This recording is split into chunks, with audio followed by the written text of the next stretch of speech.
ইলিশ মাছ ভাজি হয়ে গেল। এবার গরম গরম ইলিশ মাছ খেতে খুবই ভালো লাগে, সবারই লাগে, তাই না? তো আজকে রেসিপি দুপুরে গরম গরম ইলিশ মাছ ভাজা আর হচ্ছে বেগুন ভাজা, সাথে থাকবে চিংড়ি মাছের রেসিপি তো আছেই। তো কি সুন্দর লাগছে না? এটা দেখতে যেমন সুন্দর, খেতেও কিন্তু খুবই ভালো লাগে।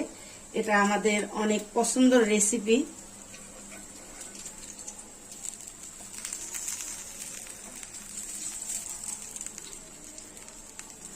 একটু ভাগ ভাগ করে দিলাম দেখতে সুন্দর লাগার জন্য। তো হয়ে গেল আমার ইলিশ মাছ ফ্রাই আর গরম গরম ভাত। ইলিশ মাছ ফ্রাই অতি লোভনীয় খাবার, আমরা বাঙালি, আমাদের প্রিয় খাবার। সবাই ভালো থাকবেন। আসসালামু আলাইকুম।